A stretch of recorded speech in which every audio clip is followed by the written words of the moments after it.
तो तुम्हारे हिसाब से कुत्ता ऑब्जेक्ट होगा, तुम डूअर, यानी कि तुम कुत्ता को दौड़ाओगे, और आपके हिसाब से कुत्ता डूअर होगा और आप ऑब्जेक्ट होगे, यानी कुत्ता आपको दौड़ाएगा।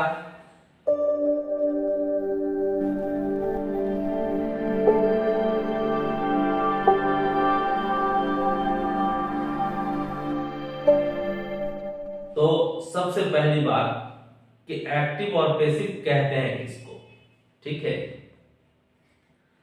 तो देखो, सेंटेंस में सब्जेक्ट का होना जरूरी है, तो मालूम है किसी भी सेंटेंस में सब्जेक्ट का होना जरूरी है। सब्जेक्ट के बगैर कोई भी सेंटेंस नहीं बनेगा। लेकिन क्वेश्चन ये है कि हम सब्जेक्ट किसको बनाते हैं, सब्जेक्ट होता क्या है सेंटेंस में, ये असल में क्वेश्चन है, ठीक है। दो चीजें हैं असल में हमारे पास। एक चीज होती है डूअर,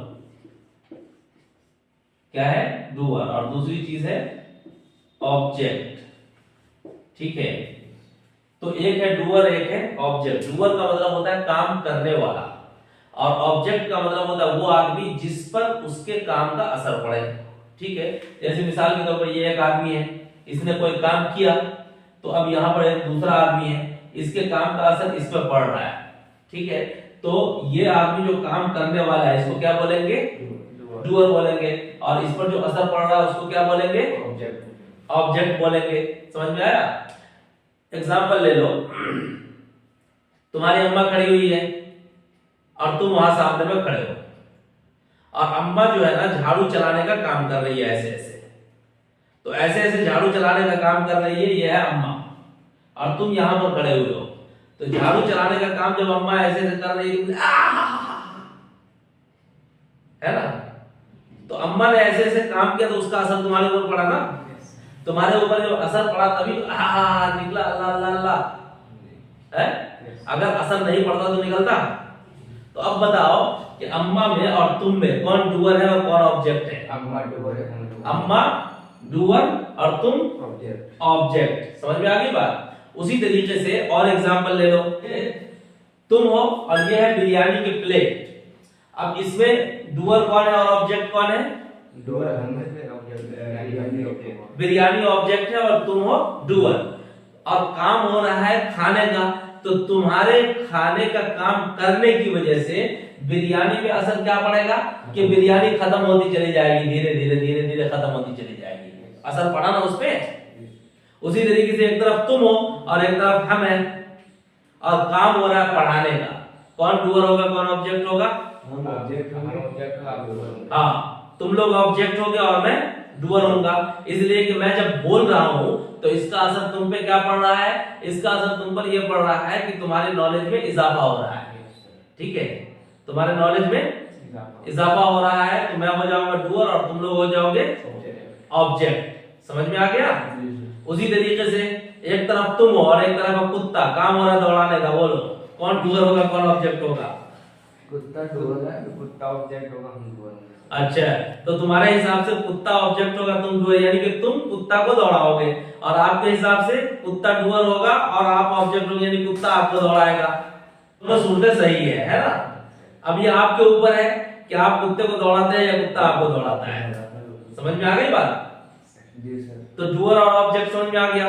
तो अब देखो, कोई भी जो सेंटेंस होता है ना, उसमें सब्जेक्ट का होना जरूरी है। किसी भी सेंटेंस में सब्जेक्ट का होना जरूरी है। सब्जेक्ट के बगैर कोई भी सेंटेंस नहीं बनेगा।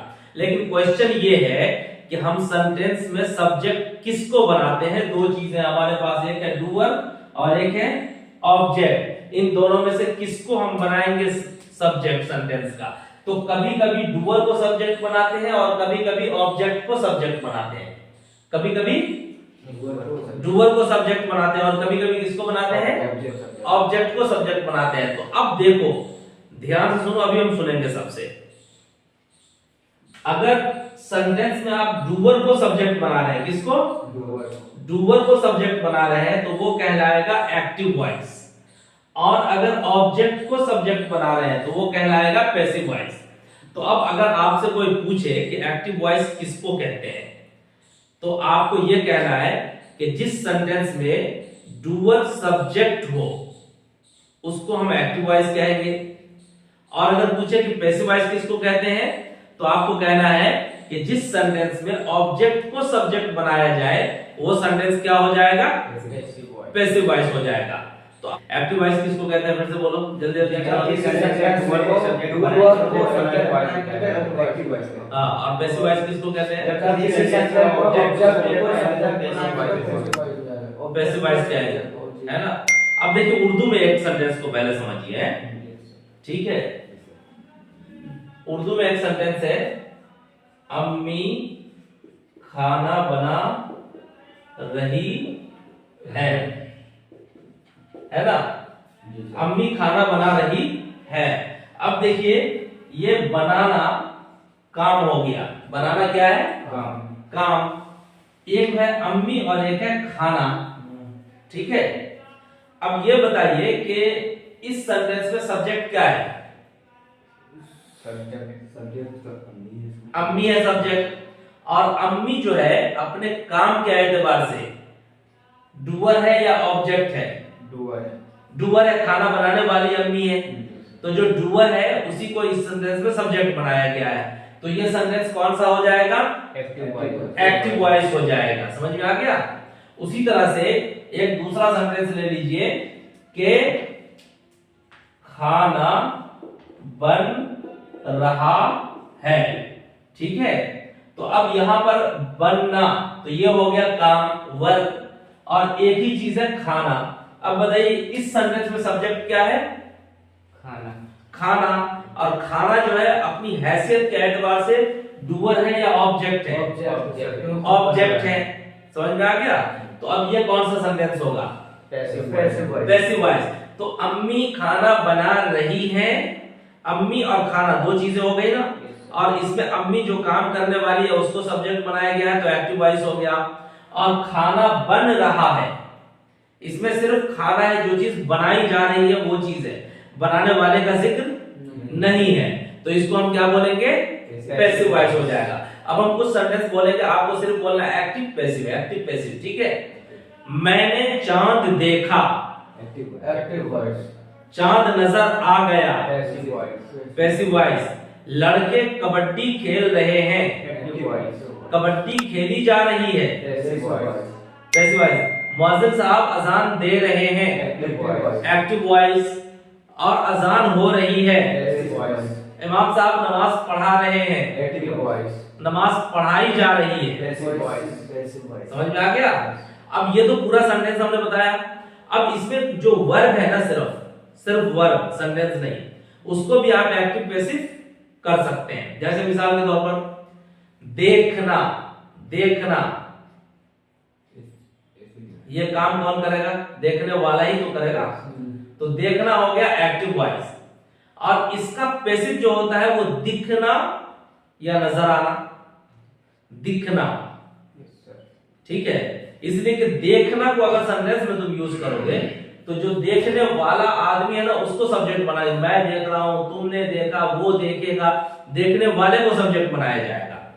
और दिखना अगर इसको सेंटेंस में यूज करोगे तो जो चीज नजर आ रही है, देखने वाला नहीं, जो चीज नजर आ रही है उसको सब्जेक्ट बनाना पड़ेगा। जैसे चांद दिख रहा है, अरे वो देखो वो दिख रहा है, वहां वो गाड़ी दिख रही है, तो जो चीज नजर आ रही है ना उसको सब्जेक्ट बनाया जा रहा है, देखने वाले को सब्जेक्ट नहीं बनाया जा रहा है।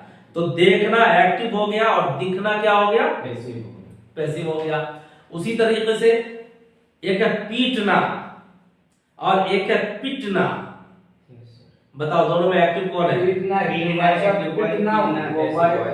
वाह वेरी गुड। पीटना एक्टिव और पिटना क्या है, पैसिव वॉइस हो गया। उसी तरीके से लिखना और लिखा जाना, पैसिव वॉइस। उसी तरीके से बोलना और बोला जाना, एक्टिव वॉइस। उसी तरीके से पकना, पकाना और पकना, पकाना एक्टिव और पकना पैसिव है। समझ में आ गया। उसी तरीके से एक है समझना और एक है समझ में आना, समझना एक्टिव वॉइस और समझ में आना passive voice. Passive voice. Clear हो गया ना। कोई दिक्कत तो नहीं है, एक्टिव पैसिव